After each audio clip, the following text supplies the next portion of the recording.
Hello everyone, welcome to T1 academy. My self Sudheer Kumar. Friends, మనం already తెలంగాణకు సంబంధించినటువంటి various ఎంసీక్యూస్ని, previous year ఎంసీక్యూస్ని discuss చేస్తున్నాం కదా.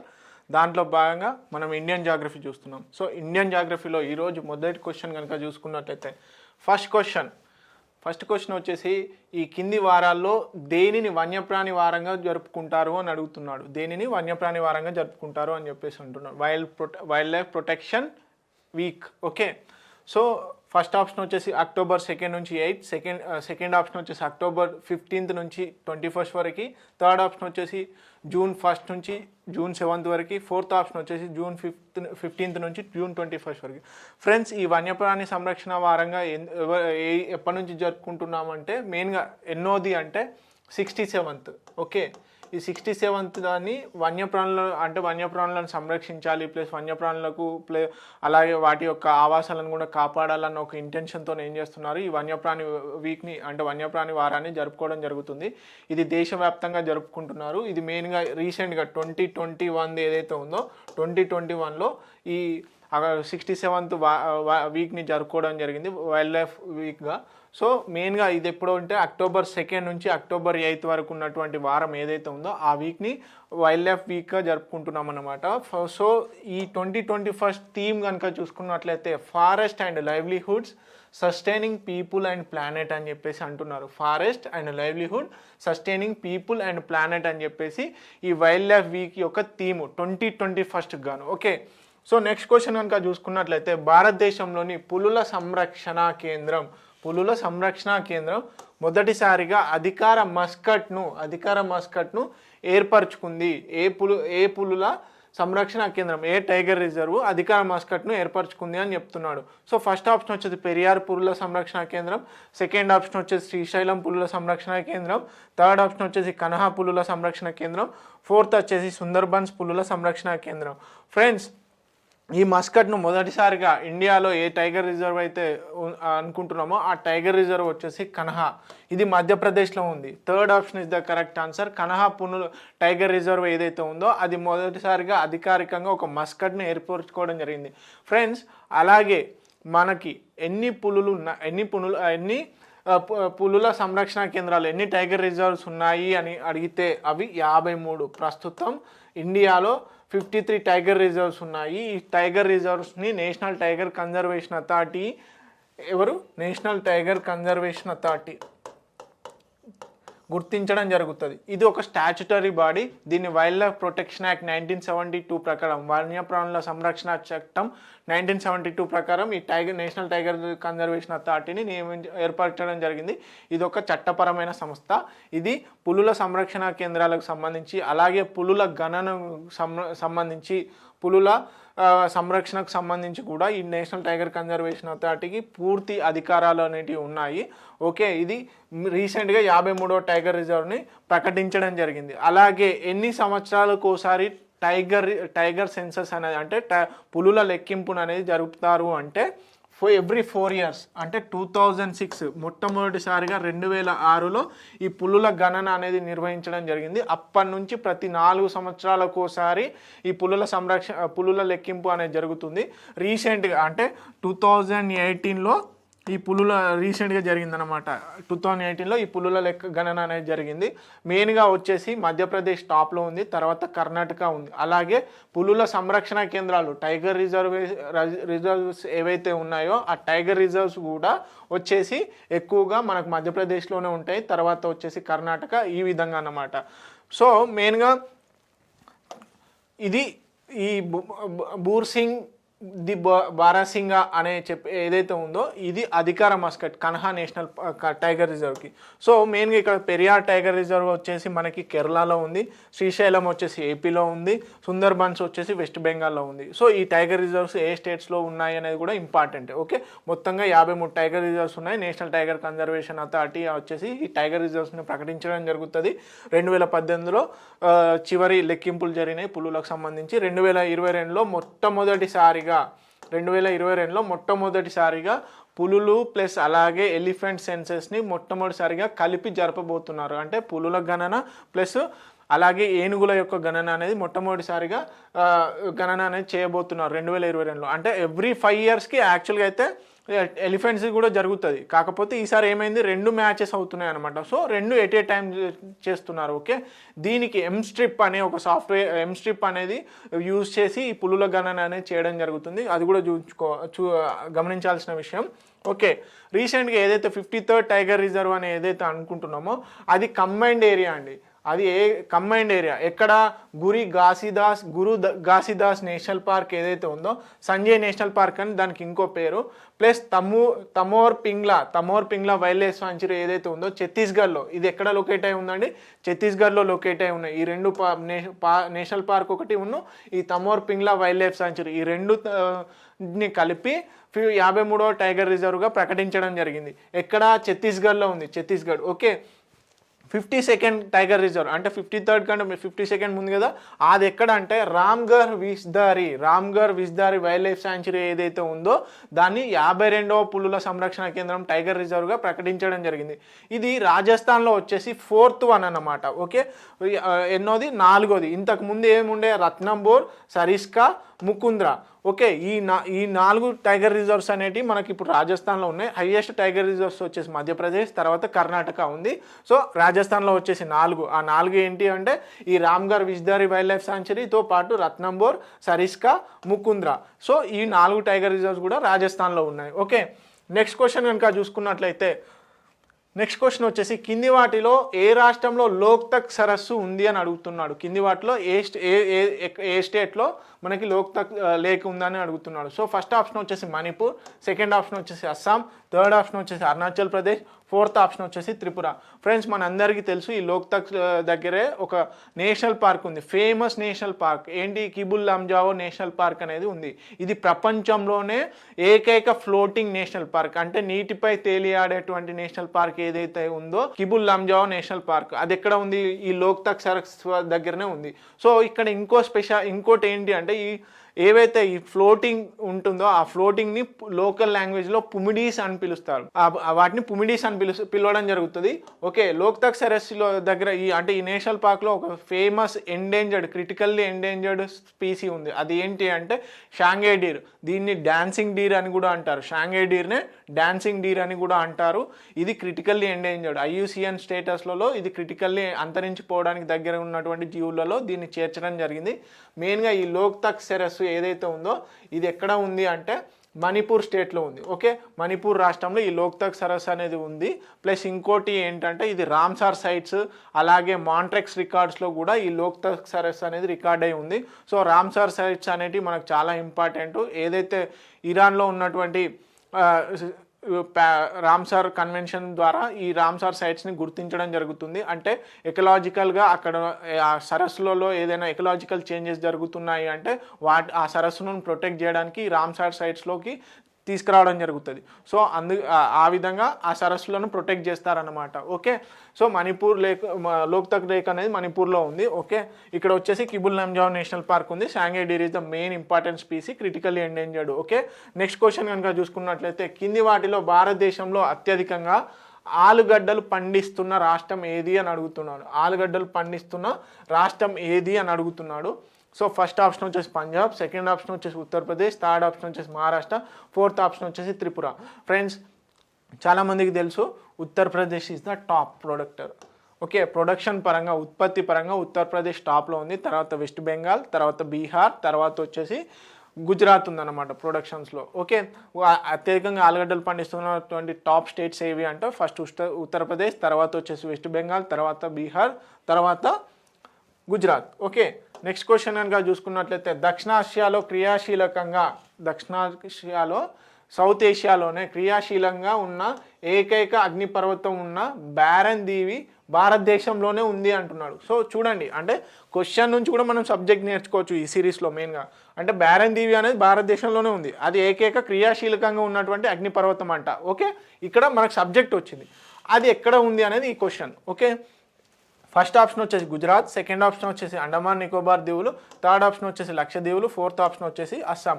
సౌత్ ఏషియాలోనే అంటే దక్షిణ ఏషియాలోనే క్రియాశీలకంగా అంటే యాక్టివిటీగా ఎప్పుడు పేలుతూ ఉంటారు అనమాట. సో అగ్నిపర్వతం బద్దలవ్వడం అంటారు చూడు, అలాంటి అది యాక్టివ్ వాల్కనో అంటారు. సో యాక్టివ్ వాల్కనో అనేది ఈ బ్యారన్ దీవిలో ఉంది. ఆ బ్యారన్ దీవి అనేది ఇండియాలోనే ఉంది. సో అది ఎక్కడ ఉంది ఇండియాలో? సో ఈ స్టేట్స్లలో ఉందా? ఈ 4 ఆప్షన్స్లలో ఎక్కడ ఉంది అని అడుగుతున్నాడు.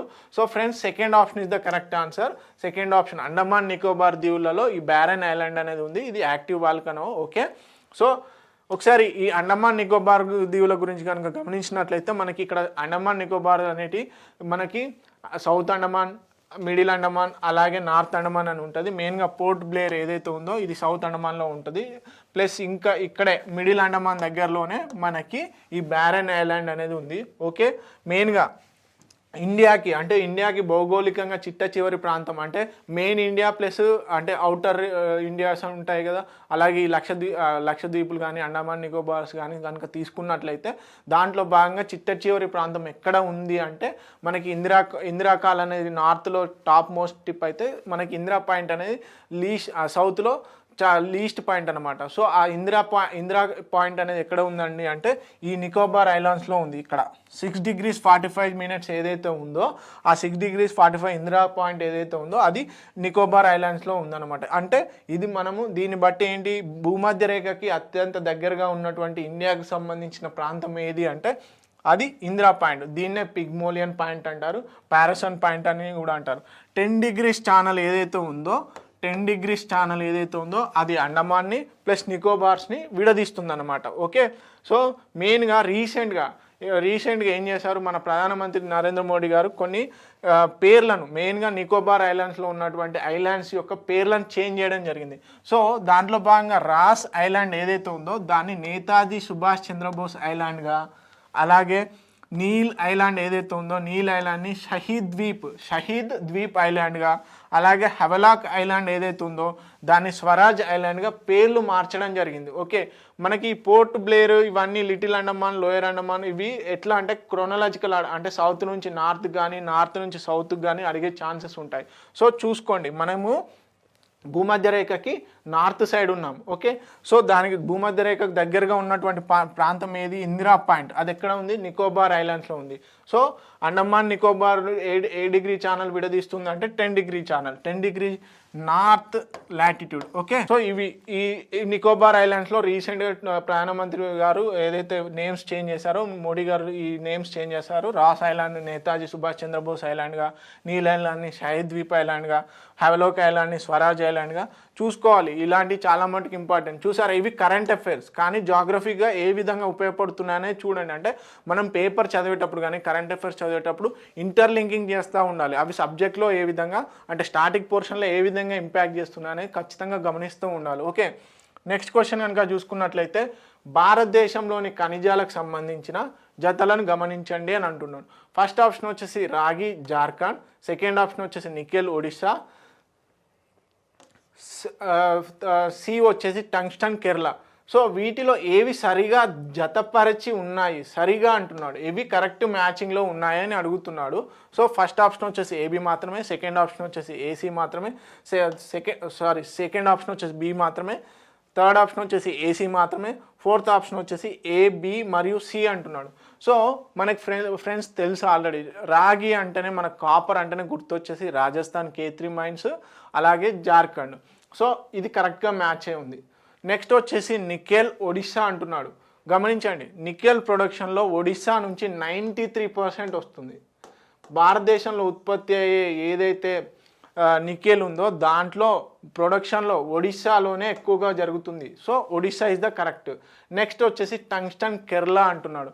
ఫ్రెండ్స్ ఇక్కడ గమనించండి, టంగ్స్టన్ కేరళ కాదండి, టంగ్స్టన్ వచ్చేసి మెయిన్గా కర్ణాటక, జార్ఖండ్ ఈ రీజియన్లో దొరుకుతుంది. So Kerala is the wrong match. So ఇప్పుడు ఏబి మాత్రమే కరెక్ట్గా ఉన్నాయి. So option 1 is the correct answer. AB మాత్రమే కరెక్ట్గా మ్యాచ్ అయి ఉన్నాయి. Option 1 is the correct answer. So next question కనుక చూసుకున్నట్లయితే భారతదేశంలో విస్తీర్ణం దృష్ట్యా అతి చిన్న జిల్లా ఏది అని అడుగుతున్నాడు. అంటే ల్యాండ్ ఎక్స్పాన్షన్ పరంగా చూసుకున్నట్లయితే, ఏరియా వైజ్గా చూసుకున్నట్లయితే which district is the smallest district అంటున్నాడు. ఫస్ట్ వచ్చేసి అలెపోజీ, సెకండ్ ఆప్షన్ వచ్చేసి దౌసా, థర్డ్ ఆప్షన్ వచ్చేసి మహే, ఫోర్త్ ఆప్షన్ వచ్చేసి గ్యాంగ్టాక్. ఫ్రెండ్స్ మనకి ఇక్కడ ఏంటంటే ఇలాంటి స్టాటిక్ క్వశ్చన్స్ అంటే ఇవి భౌగోళికంగా విస్తీర్ణం పరంగా పెద్దవి చిన్నవి, ఏది ఎక్కువ ప్రాంతంలో ఉంది, ఎత్తైన ప్రాంతం ఏది, ఏది అంటే సముద్ర మట్టానికి తక్కువ ప్రాంతంలో ఉంది అని చెప్పేసి అడిగే డైరెక్ట్ క్వశ్చన్స్ ఉంటాయి. ఇవి మెయిన్గా టెక్నికల్ ఎగ్జామ్స్ అంటే ఇంజనీరింగ్ ఎగ్జామ్స్ ఏవైతే ఉంటాయో అక్కడ ప్లస్ జూనియర్ అసిస్టెంట్ లెవెల్ లాంటి ఎగ్జామ్స్లలో అడిగే ఛాన్సెస్ ఉంటాయి. మెయిన్గా మనకు వచ్చేసి భారతదేశంలో విస్తీర్ణం చూస్తే అతి చిన్న జిల్లా ఏది అంటే అది వచ్చేసి మహే. ఓకే, మహే డిస్టిక్ వచ్చేసి చాలా అతి చిన్న జిల్లా, విస్తీర్ణం దృష్ట్యా అతి చిన్న జిల్లా వచ్చి. ఓకే, నెక్స్ట్ అతిపెద్ద జిల్లా ఏది అంటే రాన్ ఆఫ్ కచ్లో ఉన్నటువంటి కచ్ ఏదైతే ఉందో కచ్ డిస్టిక్ అంటాం కదా, ఆ కచ్ డిస్టిక్ వచ్చేసి విస్తీర్ణం పరంగా అతిపెద్ద డిస్టిక్ అన్నమాట. నెక్స్ట్ క్వశ్చన్ కనుక చూసుకున్నట్లయితే శివాలిక్ పర్వతాలకు మరో పేరు ఏది అని అడుగుతున్నాడు. శివాలిక్ మనకు ఇన్నర్ హిమాలయాస్, అవుటర్ హిమాలయాస్ ఇలా ఉంటాయి కదా, సో వాటి పరంగా శివాలిక్ని ఏ విధంగా పిలుస్తామని అడుగుతున్నాడు. సో ఫస్ట్ ఆప్షన్ వచ్చేసి లెస్సర్ హిమాలయాస్, సెకండ్ ఆప్షన్ వచ్చేసి గ్రేటర్ హిమాలయాస్, థర్డ్ ఆప్షన్ వచ్చేసి అవుటర్ హిమాలయాస్, ఫోర్త్ ఆప్షన్ వచ్చేసి ఇన్నర్ హిమాలయాస్.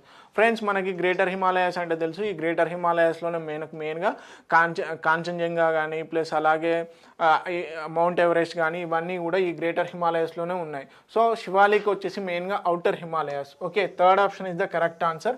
మనకి శివాలిక్ పర్వతాల్లోనే ఏమంటారు, ఈ అవుటర్ హిమాలయాస్ని శివాలిక్ పర్వతాలని అంటారు. ఓకే, సో శివాలిక్ పర్వతాలను ఒకసారి మ్యాప్ పాయింటింగ్లో కనుక చూసుకున్నట్లయితే ఇవ్వండి మనకి ఇవి చూడండి, గ్రేటర్ హిమాలయాస్ ఇదంతా కూడా.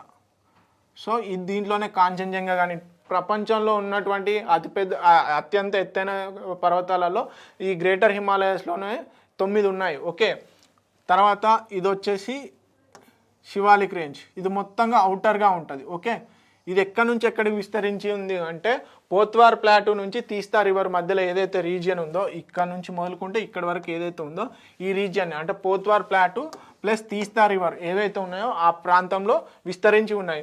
ప్లస్ వచ్చేసి ఇవి టీ ప్రొడక్షన్కి చాలా ఎక్కువగా ఉపయోగపడతాయి అన్నమాట. ఈ శివాలిక్ హిల్స్ ఏవైతే ఉన్నాయో సెడిమెంటరీ రాక్స్ మెయిన్గా ఇవి సెడిమెంటరీ రాక్స్తోని నిండి ఉన్నాయి. Plus dunes, Dehradun, Jammu dune plus Kotli dune అలాగే ఉధంపూర్ డ్యూన్స్ ఏవైతే ఉన్నాయో, డ్యూన్స్ అంటాం చూడండి, సో ఈ డ్యూన్స్ అనేవి కూడా ఈ శివాలిక్ పర్వతాలలోనే ఉన్నాయి. ఓకే, శివాలిక్ పర్వతాలను అవుటర్ హిమాలయస్ అని కూడా అంటారు. ఓకే, నెక్స్ట్ కనుక చూసుకున్నారు సో ఈ పైనంతా ట్రాన్స్ హిమాలయాస్. ఓకే, ట్రాన్స్ హిమాలయాస్లో కారంకోరం రేంజ్, లద్దాఖ్ రేంజ్, ఈ రేంజెస్ ఉంటాయి కదా, అవన్నీ కూడా ట్రాన్స్ హిమాలయాస్లో వస్తాయి. గ్రేటర్ హిమాలయాస్, నెక్స్ట్ వచ్చేసి outer Himalayas, Shivalik. Okay, next question కనుక చూసుకున్నట్లయితే భారతదేశంలో రాష్ట్రాల సరిహద్దులను మార్చే విధానం ఏ ప్రకరణలో ఉంది అని అడుగుతున్నాడు. అంటే ఏ ఆర్టికల్ కింద ఈ మన స్టేట్స్ బౌండరీస్ని చేంజ్ చేస్తామని అడుగుతున్నాడు. ఫస్ట్ ఆప్షన్ వచ్చేసి ఆర్టికల్ 368, సెకండ్ ఆప్షన్ వచ్చేసి ఆర్టికల్ 130, థర్డ్ ఆప్షన్ వచ్చేసి 70, ఫోర్త్ ఆప్షన్ వచ్చేసి ఆర్టికల్ 3. ఫ్రెండ్స్ ఇక్కడ కన్ఫ్యూజ్ అయ్యేది ఏంటంటే ఆర్టికల్ 368 ప్రకారం కాన్స్టిట్యూషనల్ అమెండ్మెంట్ చేయాల్సి వస్తుంది కదా అని చెప్పేసి ఏమంటారు, ఆర్టికల్ 368 పెట్టే ఛాన్సెస్ ఉంటాయి. First option is the correct answer అని చెప్పేసి పెట్టే ఛాన్సెస్ కాదు. మనకి ఆర్టికల్ 2, ఆర్టికల్ 3 చాలా ఇంపార్టెంట్. ఆర్టికల్ 2 ఏంటి అంటే ఇంతకుముందు భారత భూభాగంలో లేనటువంటి స్టేట్స్ ఏవైతే ఉంటాయో వాటిని భారతదేశంలో భాగంగా చేసుకోవడానికి ఆర్టికల్ 2ని చేంజ్ చేస్తారు. ఆర్టికల్ 2 ప్రకారం అవిటిని చేస్తారు. కానీ ఆర్టికల్ 3 ప్రకారం ఏం చేస్తారు, మనకి ఆల్రెడీ ఉన్నటువంటి స్టేట్స్ ఏవైతే ఎగ్జిస్టింగ్ స్టేట్స్ ఉంటాయో వాటి యొక్క బౌండరీస్ కానీ వాటి యొక్క నేమ్స్ కానీ ప్లస్ అలాగే ఆ స్టేట్స్ నుంచి కొన్ని స్టేట్స్గా ఫామ్ చేయడం కానీ ప్లస్ కొన్ని స్టేట్స్ నుంచి ఇంకో కలిపి పెద్ద స్టేట్గా ఫామ్ చేయడం కానీ ఇలాంటి చేసేటి అన్నీ కూడా ఆర్టికల్ 3 ద్వారా చేస్తారు. ఓకే, ఆర్టికల్ 2 వచ్చేసి భారతదేశంలో ఇంతకుముందు లేని భూభాగాన్ని స్టేట్గా పరిగణించడం కోసము ఆర్టికల్ 2. ఆర్టికల్ 3 వచ్చేసి ఆల్రెడీ ఎగ్జిస్టింగ్ ఉన్న వాటికి బౌండరీస్ చేంజ్ చేయడం కానీ నేమ్స్ చేంజ్ చేయడం కానీ కొత్త స్టేట్స్ని అంటే 2-3 స్టేట్లను కానీ ప్లస్ ఒక స్టేట్ని విడగొట్టి ఇతర రాష్ట్రాలుగా ఏర్పాటు చేయడం కానీ ఈ ఆర్టికల్ 3 కింద చేస్తారు. ఓకే, ఈ చాలా మటుకు డిఫరెన్స్ చూసుకోండి. అలాగే ఆర్టికల్ 368 ప్రకారం దీనికి సంబంధమే లేదు, రాజ్యాంగ సవరణ చేయాల్సిన అవసరమే లేదు. ఓకే, సో ఇవన్నీ అనమాట. Increase the area of any state, diminish the area of any state, alter the boundaries of any state, అలాగే alter the name of any state, plus అలాగే వచ్చేసి just new states by separation of territory from any state or by uniting 2 or more states. అదే చెప్తున్నాను కదా, ఒక 2-3 స్టేట్స్ని కలిపి ఒక స్టేట్గా కానీ ఒక స్టేట్ని 2-3 స్టేట్స్గా విభజించడం కానీ అన్నీ కూడా ఈ ఆర్టికల్ 3 కిందకి వస్తాయి. ఇది సింపుల్గా పార్లమెంట్ బై లా ప్రకారమే చేస్తుంది. దీనికి కాన్స్టిట్యూషనల్ అమెండ్మెంట్ ఆర్టికల్ 368 ప్రకారం అవసరం లేదు. ఓకే, నెక్స్ట్ క్వశ్చన్ కనుక చూసుకున్నట్లయితే అదానీ అనేది ఏంటి అని అడుగుతున్నాడు. అదానీ అనేది ఏంటి అని అడుగుతున్నాడు. అంతరిక్ష శాస్త్రవేత్తలు కనుగొన్న కొత్త నక్షత్రం పేరా, లేకపోతే భారతీయ గనుల తవ్వకాల కంపెనీయా, సెకండ్ ఆప్షన్ వచ్చేసి సర్దార్ పటేల్ యొక్క అతిపెద్ద విగ్రహాన్ని ఏర్పాటు చేయబోతున్న గుజరాత్లోని ఒక ప్రదేశమా, లేకపోతే ఇటీవల గుజరాత్ తీరంలో కనుగొనబడిన ఒక కొత్త జాతి చేపనా అని అడుగుతున్నాడు. అందరికీ తెలుసు ఇది అదానీ, రీసెంట్గా న్యూస్లో కూడా ఉన్నాడు. సో ఏషియాలోనే టాపెస్ట్ అత్యంత ధనవంతులలో అదానీ ఒకడే ఉన్నాడు. సో ఏంటంటే ఈ మెయిన్గా భారతీయ గనుల తవ్వకాల కంపెనీ అదానీ వచ్చేసి భారతీయ గనుల తవ్వకాల కంపెనీ. ఈ అదానీ అనే చాలా పెద్ద గ్రూప్ అండి. చాలా వరకు ఒక గనులనే కాదు, చాలా ఇండస్ట్రీస్లలో వీళ్ళకి ప్రావీణ్యం ఉంది. సో అదానీ వచ్చేసి ఒక భారతీయ గనుల తవ్వకాల కంపెనీ. ఓకే, నెక్స్ట్ క్వశ్చన్ కనుక చూసుకున్నట్లయితే భారత ఉక్కు పరిశ్రమ పితామహుడు ఎవరు అని అడుగుతున్నాడు. ఫస్ట్ ఆప్షన్ వచ్చేసి హమీజే బాబా, సెకండ్ ఆప్షన్ వచ్చేసి జంషెడ్జీ టాటా, ఫోర్త్ ఆప్షన్ వచ్చేసి ధీరుభాయ్ అంబానీ, ఫోర్త్ ఆప్షన్ వచ్చేసి ఆనంద్ గోస్వామి. ఇక్కడ చాలామంది కన్ఫ్యూజ్ అవుతారు. ఐరన్ మ్యాన్ ఆఫ్ ఇండియా వేరు, ఉక్కు పరిశ్రమ పితామహుడు వేరు. ఐరన్ మ్యాన్ ఆఫ్ ఇండియా ఎవరండి? ఐరన్ మ్యాన్ ఆఫ్ ఇండియా వచ్చేసి సర్దార్ వల్లభాయ్ పటేల్ గారు. సో ఇక్కడ ఏంది, ఉక్కు పరిశ్రమ పితామహుడు అంటే స్టీల్ ఇండస్ట్రీని మెయిన్గా డెవలప్ చేసినటువంటి వ్యక్తిని మనం పితామహుడుగా పేర్కొనడం జరిగింది. ఆయన ఎవరో కాదండి, జంషెడ్జీ టాటా. ఈయననే టాటా కంపెనీ యొక్క ఫౌండర్ అన్నమాట. ఇతను మెయిన్గా ఏం చేశాడు, స్టీల్ ఇండస్ట్రీస్ ఏదైతే ఉందో ఐరన్ ఇండస్ట్రీస్ని దాన్ని నెలకొల్పడం జరిగింది. అలాగే హమీజే బాబా అని మనం ఏమంటాము, ఫాదర్ ఆఫ్ న్యూక్లియర్ ప్రోగ్రామ్ అని అంటాము. సో హమీజే బాబా గారిని. అలాగే ధీరుభాయ్ అంబానీ గారు వచ్చేసి రిలయన్స్ ఫౌండర్. ఓకే, మెయిన్గా మనకి ఇక్కడ కన్ఫ్యూజ్ అవ్వద్దు, ఉక్కు పరిశ్రమ పితామహుడు. ఇప్పుడు అంటే ఆప్షన్స్లలో మనకు సర్దార్ వల్లభాయ్ పటేల్ గారి పేరు ఇవ్వలేదు, కానీ ఒకవేళ ఇచ్చినట్లయితే ఆయన ఎవరు, ఐరన్ మ్యాన్ ఆఫ్ ఇండియా. కానీ ఇక్కడ ఉక్కు పరిశ్రమ పితామహుడు వచ్చేసి జంషెడ్జీ టాటా. ఈ డిఫరెన్సెస్ని చాలా మటుకి చూసుకోవాలి. ఓకే, నెక్స్ట్ క్వశ్చన్ కనుక చూసుకున్నట్లయితే కింది వాటిలో ఏది తోట వ్యవసాయానికి చెందిన పంట కాదు అని అంటున్నాడు. ఏది తోట వ్యవసాయానికి చెందిన పంట కాదు అంటున్నాడు. ఫస్ట్ ఆప్షన్ కనుక చూసుకున్నట్లయితే తేయాకు, సెకండ్ ఆప్షన్ వచ్చేసి చెరుకు పంట, థర్డ్ ఆప్షన్ వచ్చేసి కాఫీ, ఫోర్త్ ఆప్షన్ వచ్చేసి రబ్బర్. ఫ్రెండ్స్, మనందరికీ తెలుసు ఇవన్నీ వాణిజ్య పంటలే. ఆహార పంటలు వేరు, వాణిజ్య పంటలు వేరు కదా. ఈ 4 కూడా వాణిజ్య పంటలు. ఓకే, నెక్స్ట్ ఏంటంటే ఇందులో తోటకు సంబంధించి, తోట అంటే ఎట్లా అంటే తోట పంట అంటే ఏంటంటే మనం చెట్లు నాటి అవి పెద్ద పెరిగి ఒక ఇయర్ లాంగ్స్ కొన్ని సంవత్సరాల పాటు అవి ఇచ్చే ప్రొడక్షన్ మీద డిపెండ్ అయ్యేదాన్ని తోట అంటారు. కానీ ఇక్కడ ఏంది, చెరుకు వచ్చేసి సంవత్సర పంట. అంటే మెయిన్గా మనకి ఖరీఫ్, రబీ, జేడ్ అని సీజన్ పంటలు ఉంటాయి కదా, అలా కూడా కాదండి, ఇది సంవత్సరపు పంట. చెరుకు పంట అనేది ఎట్లా అంటే మెయిన్గా వచ్చేసి సంవత్సరం పొడవునా నీరు అందిస్తే సంవత్సరం వరకే ఉంటుంది. తర్వాత మళ్ళీ దాన్ని తీసేసి కొత్తగా నారేయాలి. సో ఏంటి, తేయాకు కానీ కాఫీ కానీ రబ్బర్ కానీ ఏమవుతాయి, ఇవి మెయిన్గా వచ్చేసి తోట పంటలు. అంటే ఒకసారి చెట్టు నాటామంటే కొన్ని సంవత్సరాల వరకు తీయాల్సిన అవసరం లేదు, అవి ప్రొడక్షన్ ఇస్తూ ఉంటాయి అన్నమాట. చెరుకు పంట అలా కాదు, ఒక సంవత్సరం వరకు మాత్రమే, కొన్ని సైక్లికల్స్ వరకే, అంటే ఒక 2-3 సార్లు మాత్రమే వస్తుంది ఓకే ప్రొడక్షన్ అనేది. కానీ తేయాకు కాఫీ రబ్బర్ అలా కాదు. ఓకే, ఇవి తోట పంటలు, కానీ ఇది తోట పంట కాదు. సో చెరుకు పంట is the correct answer. Okay, next question కనుక చూసుకున్నట్లయితే భారతదేశ ద్వీపకల్పంలో గల శిలలు, భారతదేశ ద్వీపకల్పంలో గల శిలలు దేనికి సంబంధించినవి అంటే మెయిన్గా ఆప్షన్స్ కనుక చూసుకున్నట్లయితే ఫస్ట్ ఆప్షన్ వచ్చేసి ఆర్కియన్, సెకండ్ వచ్చేసి టెర్షరీ, థర్డ్ ఆప్షన్ వచ్చేసి ప్లీస్టోసిన్, ఫోర్త్ ఆప్షన్ వచ్చేసి తాజా నిల్వలు రీసెంట్ డిపాజిట్. ఫ్రెండ్స్, ఇక్కడ గమనించాల్సింది ఏంటంటే ఆప్షన్స్ని చూసి గజిబిజి అవ్వాల్సిన అవసరం లేదు. ఏంటంటే కన్ఫ్యూజ్ అవ్వకండి.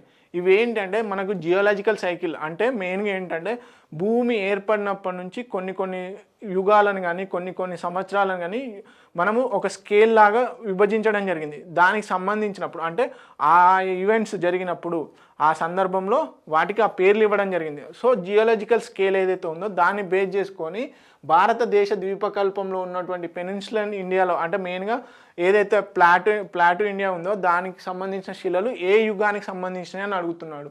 సో ఫస్ట్ ఆప్షన్ ఆర్కియన్ యుగానికి సంబంధించిన శిలలు అండి. ఒక్కసారి గమనిస్తే జియోలాజికల్ స్కేల్ కనుక గమనించినట్లయితే జియోలాజికల్ టైం స్కేల్ భూమి ఏర్పడినప్పటి నుంచి మనం వివిధ రూపాలుగా అంటే వివిధ టైం పీరియడ్స్ని బేస్ చేసుకొని ప్రీ క్యాంబ్రియన్, ప్యాలోజెనిక్, అలాగే మెసోజెనిక్, అలాగే వచ్చేసి సెనోజెనిక్ అని చెప్పేసి ఎరా కింద ప్లస్ అలాగే పీరియడ్ కింద, ఎపో కింద or age million years ago ఆ సంవత్సరాల్లో జరిగినటువంటి ఈవెంట్స్ అంటే డైనోసార్ యుగం అని, డైనోసార్ ఏజ్ అని చెప్పేసి అంటాం చూసారా, ఆ విధంగా. సో మెయిన్గా చూసుకున్నట్లయితే మనకు ఎప్పుడు ఆకియన్ ఎరాలో ఈ మన ద్వీపకల్పంలో ఉన్నటువంటి భారతదేశ ద్వీపకల్పంలో ఉన్నటువంటి శిలలు అనేవి ఏర్పడడం జరిగింది. సో ఈ జియోలాజికల్ టైం స్కేల్ అనేది చాలా ఇంపార్టెంట్, చూసుకోండి. ఎందుకంటే ఆ ఎపోస్ కానీ, ఇయర్స్ కానీ, ఏజ్ కానీ చాలా మటుకు ఆ ఏజ్లో అంటే ఇప్పుడు ఆ ఏజ్లో జరిగినటువంటి ఈవెంట్స్ అనేటివి కూడా ఒక్కొక్కసారి అడిగే ఛాన్సెస్ ఉంటాయి మ్యాచ్ ద ఫాలోయింగ్ కింద. సో నెక్స్ట్ క్వశ్చన్ కనుక చూసుకున్నట్లయితే ప్రవాల బిత్తికలు కోరల్ రీఫ్ సంరక్షణార్థం భారత ప్రభుత్వం ఈ కింది దానిని మెరైన్ పార్క్గా ప్రకటించింది. ఓకే, ప్రవాల బిత్తికల కోరల్ రీఫ్ సంరక్షణార్థం ప్రొటెక్షన్ కోసం అని చెప్పేసి భారత ప్రభుత్వం కింది దానిని మెరైన్ పార్క్గా ప్రకటించిందని అడుగుతున్నాను. ఫస్ట్ ఆప్షన్ వచ్చేసి గుజరాత్, సెకండ్ ఆప్షన్ వచ్చేసి Gulf of Kutch, third option వచ్చేసి Gulf of Mannar, fourth option వచ్చేసి అండమాన్ దీవులు. ఫ్రెండ్స్ ఇక్కడ ఏంటంటే మెరైన్ పార్క్స్ అనేవి చాలా ఉన్నాయి ఇండియాలో. ఓకే, ఆ మెరైన్ పార్క్స్లలో మెయిన్గా ప్రవాల బిత్తికలు కోరల్ రీఫ్స్ని ప్రొటెక్షన్ చేయడానికి అని చెప్పేసి ఎక్కడ ఉంది అని చెప్తున్నాడు. సో మెయిన్గా వచ్చేసి అండమాన్ దీవులు కానీ, గల్ఫ్ ఆఫ్ మన్నార్ కానీ, గల్ఫ్ ఆఫ్ కచ్ కానీ, ఈ 3 ప్లేస్లలో మనకు మెరైన్ పార్క్స్ ఉన్నాయి. సో ఇక్కడ కన్ఫ్యూజ్ అయ్యి ఉంటుంది. కానీ గల్ఫ్ ఆఫ్ కచ్ ఏదైతే ఉందో అక్కడ ఈ యాక్చువల్లీ ఏంటంటే కోరల్ ఐలాండ్స్ ఉంటాయి. ఈ కోరల్ ఐలాండ్స్ని ప్రొటెక్ట్ చేయడం కోసం అని చెప్పేసి గల్ఫ్ ఆఫ్ కచ్లో ఈ సంరక్షణార్థం మెరైన్ పార్క్ని చేయడం జరిగింది. మెయిన్గా ఇంకోటి ఏంటంటే ఇవి ఏవైతే ఉన్నాయో ఇండియాలో ఉన్నటువంటి మెరైన్ పార్క్స్ని కనుక గమనించినట్లయితే మెరైన్ నేషనల్ పార్క్ వచ్చేసి Gulf of Kutch, next Mahatma Gandhi marine national park వచ్చేసి Andaman Nicobar islands, Rani Jhansi marine national park వచ్చేసి Andaman Nicobar islands, Gulf of Mannar marine national park వచ్చేసి Tamil Nadu, Malvan marine sanctuary Sindhudurg district వచ్చేసి కొంకణ్ రీజన్ మహారాష్ట్రలో ఉంది. అలాగే గహీర్మాతా మెరైన్ శాంచురీ ఒడిశా. గహీర్మాతా వచ్చేసి ఆలివ్ రెడ్లీ టర్టిల్స్ ఏదైతే ఉందో వాటికి ఫేమస్ అండి. మాస్ నెస్టింగ్ అనేది ఇక్కడ జరుగుతుంది. వాటిని ప్రొటెక్ట్ చేయడం కోసం అనేది ఒక మెరైన్ శాంచురీని ఏర్పాటు చేయడం జరిగింది. సో ఇవి ఇప్పటివరకు ఇండియాలో ఉన్నటువంటి marine sanctuaries and marine parks.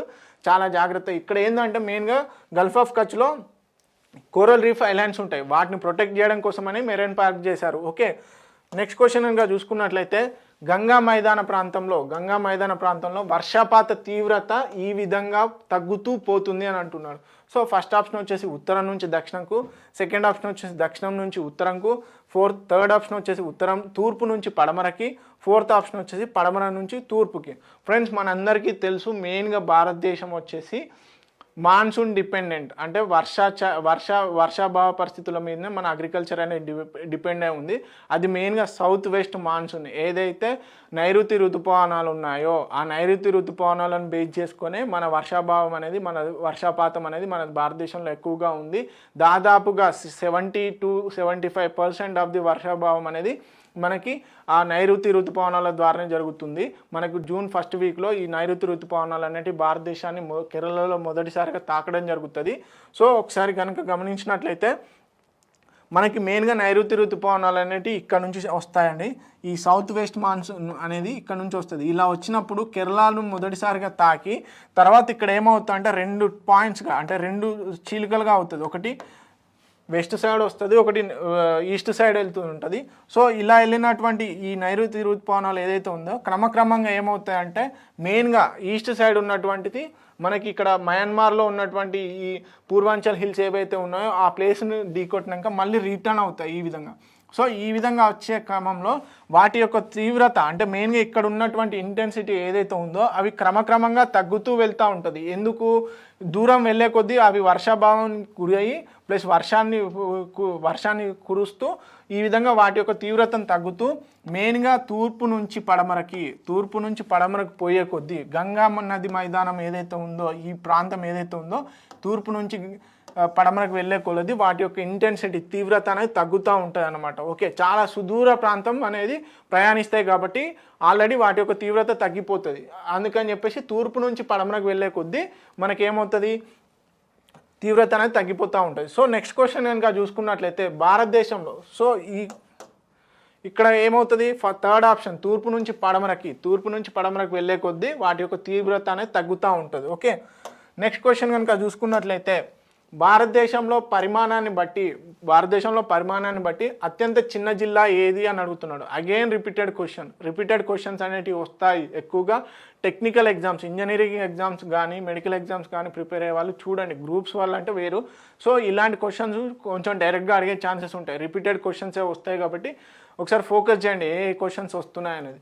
Okay, first option వచ్చేసి డయు, సెకండ్ ఆప్షన్ వచ్చేసి యానం, థర్డ్ ఆప్షన్ వచ్చేసి మహే, ఫోర్త్ ఆప్షన్ వచ్చేసి సెంట్రల్ ఢిల్లీ. ఆల్రెడీ మనకు తెలుసు Mahe is the correct answer. Okay, మెయిన్గా ఇంకో విషయం ఏంటంటే క్వశ్చన్ రిపీట్ అయ్యి ఆన్సర్ రిపీట్ అయినప్పటికీ కూడా ఒక్కొక్కసారి ఏమవుతుందంటే టాపిక్ సేమ్ ఉంటుంది కానీ క్వశ్చన్ అడిగే విధానము ఆన్సర్ కూడా కొంచెం డిఫరెంట్గా ఉంటుంది. సో చూడండి, అంటే రిపీటెడ్ క్వశ్చన్ కానీ స్కిప్ చేయకండి, ఖచ్చితంగా చూడండి. ఎందుకంటే టాపిక్ సేమ్ అయినప్పటికీ కూడా క్వశ్చన్ అడిగే విధానం చేంజ్ అవుతూ ఉంటుంది. సో ఈ విధంగా క్వశ్చన్ ఏ విధంగా అడుగుతుండు ఒక టాపిక్ మీద అనేది చాలా మట్టుకు గమనిస్తూ ఉండండి. ఓకే, నెక్స్ట్ క్వశ్చన్ కనుక చూసుకున్నట్లయితే అమరావతి నది దేని ఉపనది అని అడుగుతున్నాడు. సో ఫస్ట్ ఆప్షన్ వచ్చేసి కృష్ణ, సెకండ్ ఆప్షన్ వచ్చేసి గోదావరి, థర్డ్ ఆప్షన్ వచ్చేసి తుంగభద్ర, ఫోర్త్ ఆప్షన్ వచ్చేసి కావేరి.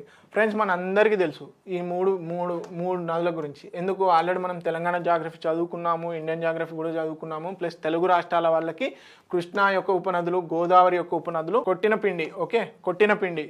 సో ఈ కృష్ణ అమరావతి అనేది కృష్ణాకు కానీ గోదావరికి కానీ ఉపనదులు కాదని తెలుసు. తుంగభద్ర అనేది కూడా తెలుసు. తుంగభద్ర వచ్చేసి కృష్ణా నది యొక్క ఉపనది కాబట్టి మనకు ఆల్రెడీ తెలుసు తుంగభద్ర గురించి కూడా.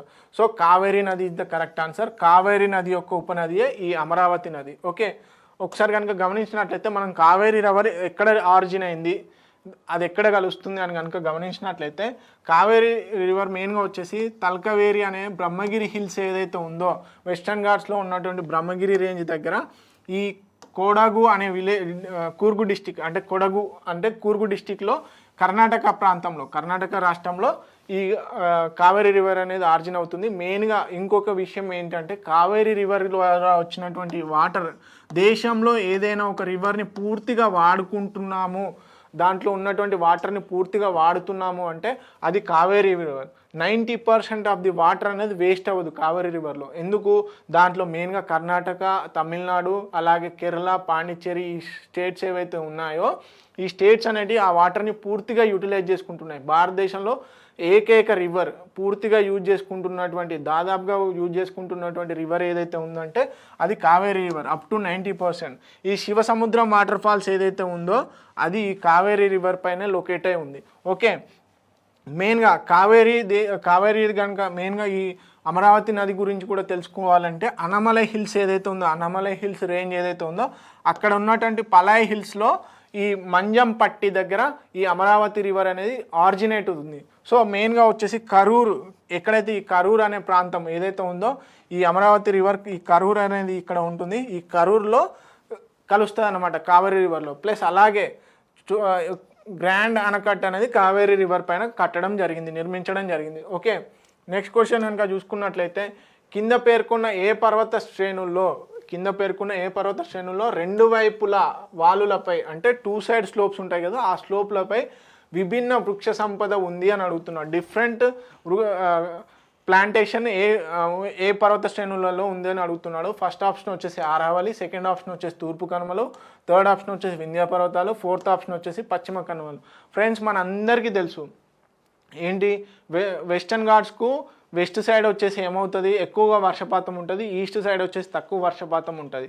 సో ఇక్కడ ఏమవుతుంది అంటే ఈ వెస్ట్ సైడ్ వచ్చేసి ఎవర్ గ్రీన్ ఫారెస్ట్లు ఉంటాయి, ప్లస్ అలాగే ఈస్ట్ సైడ్ వచ్చేసి ట్రోపికల్ ఫారెస్ట్స్ ఉంటాయి, ఆకురాల్చు అడవులు ఉంటాయి. సో చాలా మట్టుకి వైవిధ్యం అనేది ఈ వెస్టర్న్ ఘాట్స్లో ఉంటుంది. రెండు వాలులపై డిఫరెంట్ వృక్షజాతులు అనేటివి ఉంటాయి. సో జాగ్రత్త, ఎవర్ గ్రీన్ మొదలు పెట్టుకుంటే స్టెప్పీ అలాంటివి కూడా ఈ రెండు వాలులపై స్టెప్పీ ప్లాంటేషన్స్ కానీ ఇవన్నీ కూడా ఈ వెస్టర్న్ ఘాట్స్లోనే కనిపిస్తాయి. చాలా మటుకు ప్లాంటేషన్ వెరైటీ అనేది రెండు పాలులపై అంటే ఏమవుతుందంటే సపోజ్ ఒక హిల్ రేంజ్ని కనుక తీసుకున్నట్లయితే ఏమవుతుందంటే ఆ హిల్ రేంజ్ మొత్తం ఏమవుతుంది మనకు రెగ్యులర్ ప్యాటర్న్ తీసుకుంటే ట్రోపికల్ ఫారెస్టో లేకపోతే ఎవర్ గ్రీన్ ఫారెస్టో పూర్తిగా ఉండాలి. కానీ ఈ వెస్టర్న్ ఘాట్స్లో ఏమవుతుంది పూర్తిగా ట్రోపికల్ ఎవర్ గ్రీన్ ఫారెస్ట్ ఉండదు, పూర్తిగా ట్రోపికల్ ఎవర్ గ్రీన్ ఫారెస్ట్ ఉండదు, ప్లస్ లేకపోతే మొత్తానికి ట్రోపికల్ ఫారెస్ట్ ఉండదు. మిక్స్డ్ వెజిటేషన్ చాలా మటుకు అంటే మిక్స్డ్ ప్లాంటేషన్ చాలా ఉంటాయి అనమాట, రెండు వాలుల సైడ్ అంటే 2 sides of the slopes. So ఇది Western Ghats is the correct answer. 4th option is the correct answer. ఈ వెస్టర్న్ ఘాట్స్ స్లోప్లలో డిఫరెంట్ ప్లాంటేషన్ డిఫరెంట్ వెజిటేషన్ అనేది కనిపిస్తూ ఉంటుంది. ఓకే, ఎవర్ గ్రీన్ కానీ ట్రోపికల్ ఎవర్ గ్రీన్ కానీ ట్రోపికల్ ఫారెస్ట్ కానీ సో ఇలాంటి చాలా మటుకు వెజిటేషన్ అనేది కనిపిస్తాయి. సో చాలా జాగ్రత్తగా గమనించండి. సో భారతదేశంలో స్వదేశీ పరిజ్ఞానంతో భారతదేశంలో ఇండిజినియస్ నాలెడ్జ్తోని అంటే స్వదేశీ పరిజ్ఞానంతో నిర్మించిన అణు విద్యుత్ కేంద్రం అది అని అడుగుతున్నాడు. సో మనకు తెలుసు ఎలక్ట్రిసిటీ అనేది బొగ్గు ద్వారా ప్లస్ వాటర్ ద్వారా విండ్ ద్వారా సోలార్ ద్వారా ఇలా ప్రొడ్యూస్ చేస్తున్నాం. అలాగే కూడా న్యూక్లియర్ పవర్ ఏదైతే ఉందో దీన్ని కూడా ఉపయోగించుకొని విద్యుత్ని ఉత్పత్తి చేయడం జరుగుతుంది. సో దానిలో భాగంగా భారతదేశంలో మొట్టమొదటిసారిగా ఇండిజీనియస్ నాలెడ్జ్తోని స్వదేశీ నాలెడ్జ్తోని ఏ విద్యుత్ కేంద్రాన్ని డెవలప్ చేశారని అడుగుతున్నాడు. ఫస్ట్ వచ్చేసి నరోరా, సెకండ్ ఆప్షన్ వచ్చేసి రావత్బట్ట, థర్డ్ ఆప్షన్ వచ్చేసి తారాపూర్, 4th ఆప్షన్ వచ్చేసి కాల్పకం. సో ఫ్రెండ్స్ మనందరికీ తెలిసిందే కాల్పకం, ఇది రీసెంట్గా న్యూస్లో ఉందండి.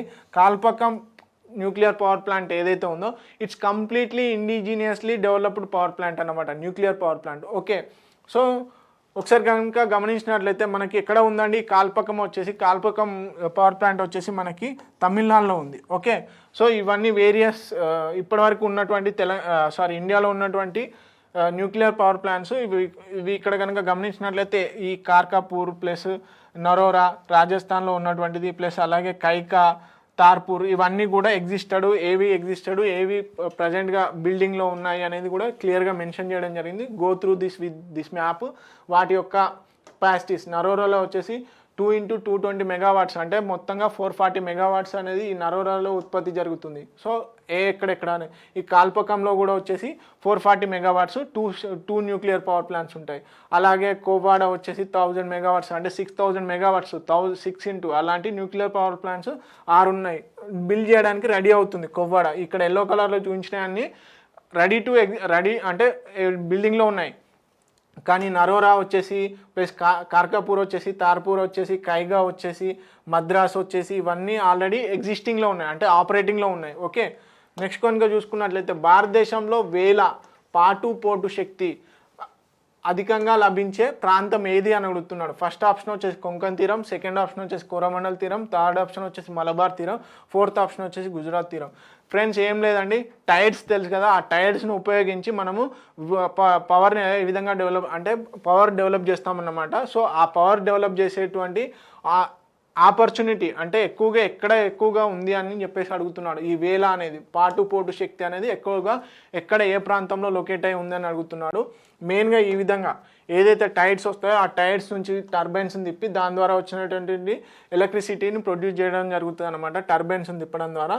సో అలాంటి శక్తి ఎక్కువగా ఎక్కడ ఉత్పత్తి చేసేందుకు ఛాన్సెస్ ఉన్నాయి అని అడుగుతున్నాడు. సో ఫస్ట్ ఆప్షన్ వచ్చేసి కొంకన్ తీరం, సెకండ్ ఆప్షన్ వచ్చేసి కోరమండల్ తీరం, థర్డ్ ఆప్షన్ వచ్చేసి మలబార్ తీరం, 4th ఆప్షన్ వచ్చేసి గుజరాత్ తీరం. సో 4th ఆప్షన్ గుజరాత్ తీరం ఏదైతే ఉందో ఇక్కడ ఎక్కువగా ఈ అంటే పోటు శక్తిని ఎక్కువగా ప్రొడ్యూస్ చేసేందుకు ఛాన్సెస్ ఉన్నాయి ఇండియాలో. ఓకే, నెక్స్ట్ క్వశ్చన్ కనుక చూసుకున్నట్లయితే సో ఇదండి ఇండియన్ జాగ్రఫీకి సంబంధించినటువంటి ఎంసీక్యూస్. సో ఇలానే అన్ని సబ్జెక్ట్స్ కూడా ఎంసీక్యూస్ డిస్కస్ చేయడం జరుగుతుంది. అలాగే తెలంగాణలో ఇప్పటివరకు నిర్వహించినటువంటి అన్ని ఎంసీక్యూస్కు ఇంగ్లీష్కు సంబంధించి ఇంగ్లీష్ ఏదైతే ఉందో బేసిక్ ఇంగ్లీష్కి సంబంధించినటువంటి ఎంసీక్యూస్ కూడా డిస్కస్ చేయడం జరుగుతుంది. తప్పనిసరిగా ఆ వీడియోస్ చూడండి. ఎందుకు అంటే తెలంగాణలో రీసెంట్గా రిలీజ్ అయినటువంటి సింగరేణి ఎగ్జామ్ ఏదైతే ఉందో దానికి కూడా 20 మార్క్స్ ఇంగ్లీష్కి వెయిటేజ్ ఉంది.